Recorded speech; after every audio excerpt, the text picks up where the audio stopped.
You love them or hate them. This guy made over $1 million in 5. Meme coins make millionaires every month, whether you love them or hate them. This guy made over $1 million in 5 days. This guy turned $16,000 into 10 million. So that made me curious. Is it possible to predict the next big meme coin? Are there patterns that someone can spot to point to the next 100x? Or is all this some completely random gamble? Well, I've discovered something in my research. There are distinct patterns and rules to the meme coin game. Patterns that might just make you a fortune, and rules that protect you from rug pulls and scams. Now, just to be clear, this isn't financial advice. Meme coins, no matter how you approach them, they're pure degen gambling. But if you're sick like me, here's everything you need to know. Meme coins are pure psychology. In my research, an extremely clear pattern emerged. Meme coins are literally an assault on our psychology and our biases. The more psychological boxes a meme coin can check, the more likely the world is to purchase it. If the world is purchasing it and you were early, you get rich. It's that simple. So let's start with the name. There are thousands of meme coins named after dogs, Pepe, Elon Musk, anything memeable. And if you're a normal human being, your initial reaction to something like a Pepe that you put money into, you go, that's pretty stupid. If you're a crypto investor, your reaction is something like, that's pretty stupid. Can I make money off of it? At least we all agree that they're stupid, but it does make sense if you really think about these. A memeable name, by definition, is simple and understandable. The name Shiba Inu is attractive to millions of people because millions of people can look at the name Shiba and think, huh, funny looking dog. It's that simple. You don't need to think to understand the names of these popular coins. The name should embody some concept that is extremely easy to understand and extremely likable by the average person. Like, who doesn't like a Shiba Inu dog?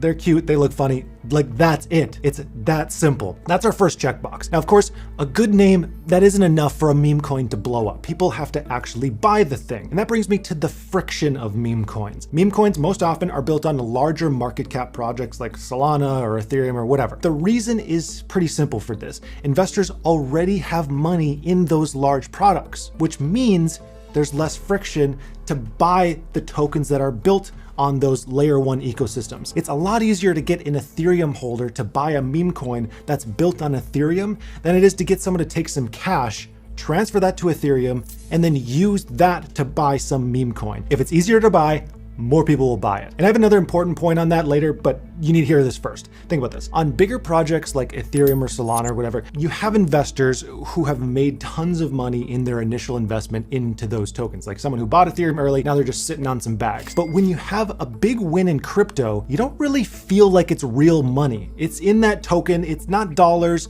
it's not cash in your hand. And when you have money that doesn't feel like real money, think about this psychologically, you're more willing to spend it in dumb ways, like meme coins. So for example, if a product like internet computer pops off, you might want to start looking at meme coins associated with that layer 1.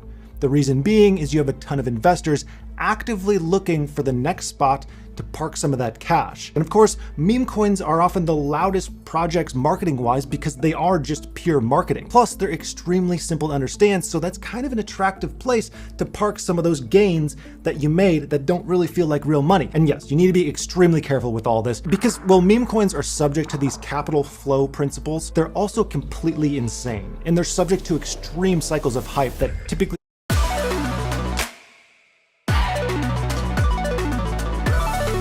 look like up, down, flat line, and then they just die forever. Some recover, but like most never do. So the question is why?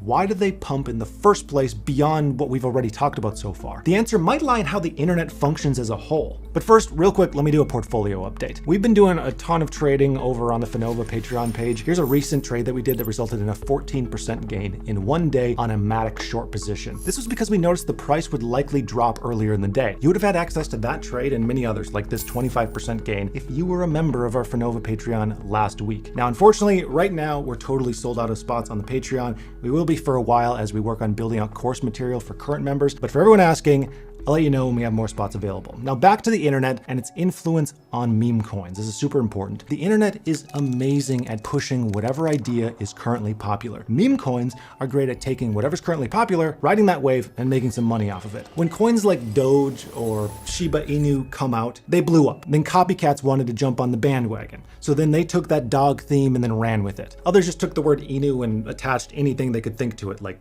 cock. cock inu.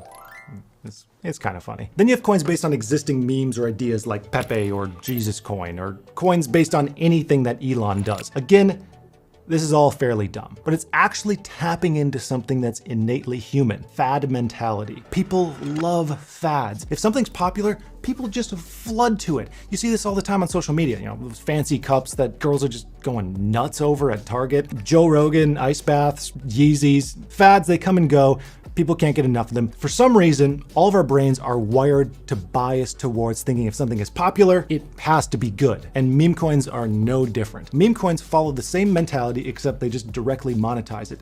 Instead of building coins based on technology or ideas, the coins are built around chasing fads. Some set the fads, most copy. The market then responds to real-world events that relate to those fads. So for example, if Elon Musk does just about anything, Dogecoin reacts, the price pumps. Elon can influence that fad directly. Some coins do it better than others. The bad ones fail to follow earlier principles that we talked about. See if you can find the issues in this coin. Toshi, a coin named after Brian Armstrong's cat, which he named after Satoshi Nakamoto. That coin is very unlikely to ever be $1 billion meme coin.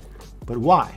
It's too complicated and too irrelevant. The name is named after a cat that a guy named because of another guy's name. In the meme coin world, that's way too much thinking. And he's not relevant enough. Brian Armstrong, he simply isn't famous enough for this coin to blow up as a result of him. Never underestimate the power of a strong narrative. Our psychology, we just can't get enough of a strong narrative. We're a storytelling species, we can't get enough of it. Perfect example of what can happen. Doge's price was completely flat for years until a perfect storm of narrative events not only brought it back to life, but propelled it into what it is today. And there are a few principles at play here that encapsulate the meme coin logic in its entirety. See if you can spot them. First, Elon Musk. He started tweeting about Doge. Then Reddit went crazy about it. Then Snoop Dogg and Gene Simmons started talking about Doge. Then Mark Cuban started using it as NBA games. And then after that, Coinbase listed it, and this caused this widespread market surge. This was a series of narrative events that resulted in one big mountain of Doge gains. That made a whole lot of people rich. But what actually happened here, like under the hood? Well, first, the narrative around Doge was resuscitated. Before Musk, Reddit, and the others, Doge was pretty quiet. The price reflected that. You know, it's pretty flatline. But when their combined narrative event got people on the fad, money started flowing back into Doge. Next, it was listed on Coinbase and other exchanges. This was huge. This was the moment. It checked a psychological box that almost no meme coins are ever able to check: legitimacy and credibility. As a result, people were extremely willing to invest. Not only that, it's even easier to buy that thing, so there's less friction. Anyone can get a Coinbase account and buy some stuff. They don't even have to worry about cold wallets, hot wallets, custody, things like that. Extremely easy to buy, extremely low friction. So many boxes are checked here. With meme coins, you're not trading commodities. You're trading popular fads and the narratives that drive them. The better you are at paying attention to the flow of these narratives, the psychology behind them, and the impact they have, the better you'll be at picking meme coins. It's crazy, it's risky, but there's some kind of actual logic and structure behind all of this. But that's not all you need to know. I realize there are two types of meme coins: community-driven coins and BS coins. Community-driven coins, they grow from some shared sense of humor, some kind of shared circumstance. Sometimes they develop a real utility as people, you know, hop into the project and then contribute to them. It's essentially people having fun, doing dumb stuff on the internet, and trying to make money. Like, what isn't to like about some community-oriented meme coin? Whatever, no harm. The BS coins, they're driven by people, often influencers, who they're acting behind the scenes to artificially hype up and pump the price before just selling it on everyone, getting a profit, like essentially a rug pull. There are usually warning signs for these BS coins. Coins like these are often majority held by a few potentially bad actors. For example, the meme coin PSYOP had 90% of its tokens held by one guy, its founder Ben.eth. If the coin is held by just a few wallets, run. Ideally, you want to sidestep BS coins and focus on just the community-driven ones. And that's not the only warning sign to look out for. Also look at token transactions. Are there a bunch of small transactions coming from one wallet? If so, they could be there just to artificially pump the transaction volume. Again, just don't even be there in the first place. Get out of there. Same goes for followers. These can easily be bought, so don't put much weight on them. Always use rug checker tools as well to second guess any of your decisions. These will look into smart contracts and liquidity to see if there's like anything suspicious going on. These scams work because people don't do those steps.